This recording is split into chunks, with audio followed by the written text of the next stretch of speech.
Hello, welcome to my video. मेरा नाम राखी है और मैं एक बीएससी नर्सिंग ग्रेजुएट स्टूडेंट हूँ और मेरा कल बीटीएससी स्टाफ नर्स का डीवी था फर्स्ट डे में, फर्स्ट शिफ्ट में। तो मैं आज आपका सारा डाउट क्लियर करने वाली हूँ। As you can see in my thumbnail, जो भी डीवी से रिलेटेड डाउट होगा वो मैं आज क्लियर करूँगी आपका। मैं आपको स्टेप बाय स्टेप बताऊँगी। सबसे पहले आपको वेन्यू पे, जहाँ पे भी आपका डीवी है बीटीएससी ऑफिस में, वहाँ पे आपको टाइम पे पहुँच जाना है, ठीक है।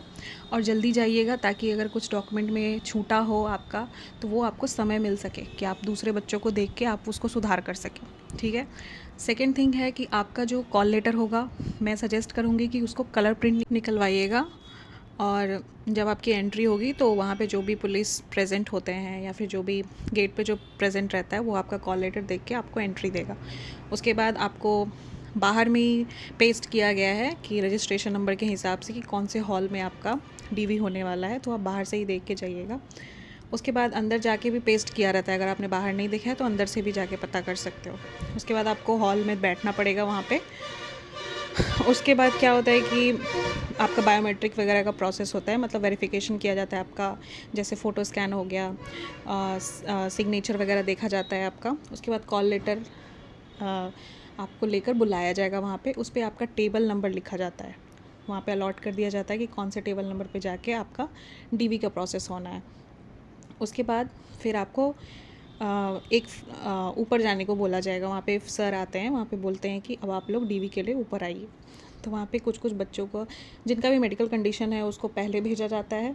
अगर कोई प्रेग्नेंट है या फिर किसी को चोट लगा है जो अनेबल है ऊपर जाने के लिए, ऊपर वाले फ्लोर पे, तो उनको बोला जाता है कि आप या तो नीचे वेट कर सकते हो, अगर आप चल सकते हो तो ऊपर जा सकते हो, ठीक है। अगर आप नहीं चल सकते तो आप नीचे वेट कर सकते हो। ऊपर से ऑफिसर्स जो भी डीवी करने वाले लोग होते हैं वो आपके पास आते हैं, वो आपका डीवी करके जाते हैं, ऐसा है, ठीक है।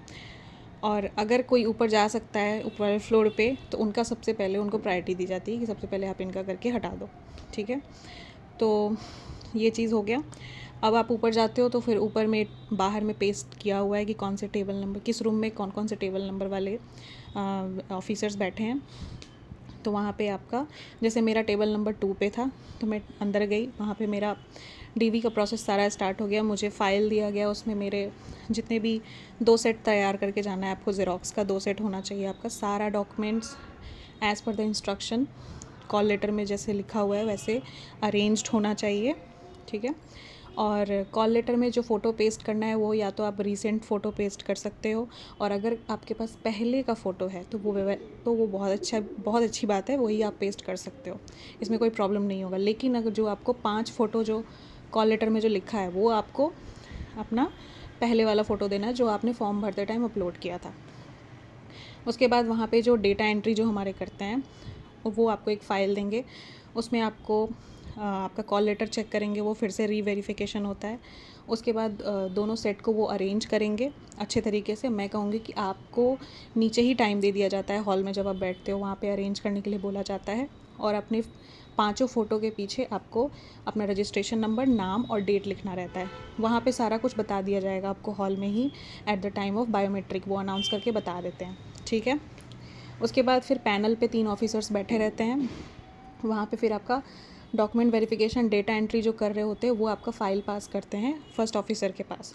तो वो, जैसे मेरे कंडीशन में था कि एएसओ थे वहाँ पे सर, उन्होंने पहले मेरा डॉक्यूमेंट वेरीफाई किया था, फिर वो पास करते हैं दूसरे ऑफिसर्स को, और लास्ट में इंचार्ज के पास जाता है आपका फ़ाइल।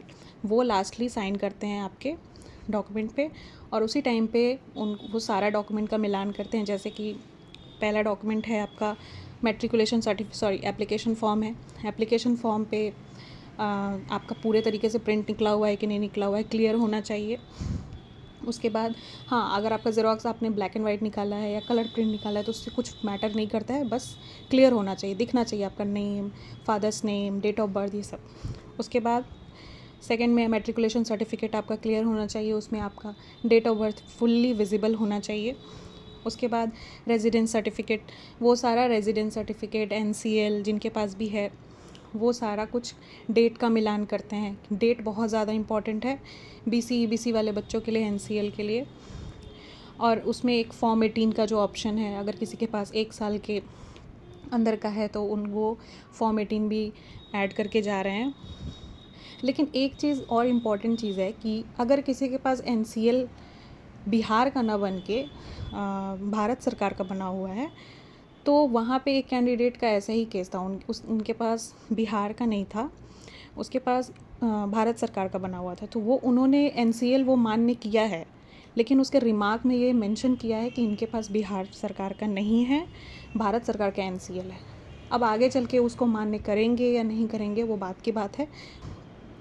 उसके बाद बहुत अच्छे से वेरिफिकेशन होता है, बिल्कुल भी फर्जी भरे का चांस नहीं है, क्योंकि 3 ऑफिसर्स बैठे हैं, आपका एकदम डिटेलिंग में पढ़ते हैं, वो सारा डॉक्यूमेंट देख रहे हैं, नाम पढ़ते हैं, आपके पापा का नाम, मम्मी का नाम, सब कुछ जितना भी कुछ डॉक्यूमेंट्स हैं। फिर आपका मूल प्रमाण पत्र मतलब ओरिजिनल सर्टिफिकेट आपके पास होना चाहिए, वैसे ही अरेंज करके ले जाइएगा जैसे आपका कॉल लेटर में लिखा है, ताकि आपको टाइम कम लगे। और एक और चीज़ है, कोई भी डॉक्यूमेंट एक्स्ट्रा नहीं लगाना है आपको। जो डॉक्यूमेंट कॉल लेटर पे लिखा है, जो आपने अपलोड कर रखा है, बस वही चीज़ आपको लगाना है। 1-2 केसेस में मैंने देखा था कि किसी बच्चे ने प्रोविज़नल सर्टिफिकेट, उनको डेट के अंदर का है उनके पास, तो उन्होंने वही अपलोड कर दिया है, लेकिन eight the time of document verification वो क्या कर रहे हैं कि अपना जो फाइनल सर्टिफिकेट मिलता है वो भी उन्होंने ऐड करके ज़ेरॉक्स करके लगा दिया है। तो ये ऐसा नहीं करना है, आपके पास ओरिजिनल होना चाहिए, लेकिन आपको ज़ेरॉक्स में बस वही चीज़ें लगानी है जो आपसे मांगा गया है कॉल लेटर में, उसके अलावा और कुछ भी नहीं, क्योंकि एक तो वो डांटते हैं, ऊपर से टाइम कंज्यूमिंग बहुत ज़्यादा हो जाता है इसलिए। फिर एक और स्टूडेंट ने क्या किया था कि मैट्रिकुलेशन सर्टिफिकेट तो लगाया ही था, उसने 12th का भी सारे सर्टिफिकेट्स अपने लगा दिए थे। तो ये चीज़ का आपको ध्यान रखना है कि जो पूछा गया है, जो बोला गया है, बस वही लगाना है। तो please my suggestion would be कि आप लोग प्लीज़ एक्स्ट्रा डॉक्यूमेंट एटलीस्ट उस ज़ेरॉक्स में 2 सेट में बिल्कुल मत लगाइएगा, कोई भी एक्स्ट्रा डॉक्यूमेंट हो। और लेकिन हाँ, आप अपना जो मूल प्रमाण पत्र है, यानी कि जो आपके पास ओरिजिनल होगा 12th 10th जो भी आप ले जाना चाहो वो आप ले जा सकते हो, ठीक है। वैसे भी वहाँ पे कोई पूछेगा नहीं आपसे, वो बस कॉल लेटर देख के उसी के अकॉर्डिंग आपसे डॉक्यूमेंट्स पूछेंगे बस। और बाकी डीवी का बस यही लास्ट स्टेप होता है। उसके बाद आपको रिमार्क्स में अगर आपका कोई छूटा है आपका डॉक्यूमेंट, या फिर कोई एनसीएल के डेट का इशू है, या फिर कोई डॉक्यूमेंट में कोई मिस्टेक है, तो आपके रिमार्क्स में वो लिख दिया जाएगा। और अगर आपके पास सारा डॉक्यूमेंट परफेक्ट है तो उस रिमार्क में कुछ भी नहीं लिखा जाता है। बाकी कॉल लेटर में जो भी टिक लगाने वाला जो सेक्शन है, मैंने कुछ यूट्यूब वीडियोस में देखा था, वो लोग बोल रहे थे कि आप भी लगा सकते हो, बट ऐसा नहीं है। आपको कॉल लेटर में कुछ भी नहीं करना है, कुछ साइन भी नहीं करना है। वहाँ जाने के बाद आपको जब डीवी होता रहेगा आपका, वो जो ऑफिसर्स होते हैं वो जो चेक करते हैं वही टिक लगाते हैं उसमें कि आपके पास कौन सा डॉक्यूमेंट है, कौन सा नहीं है।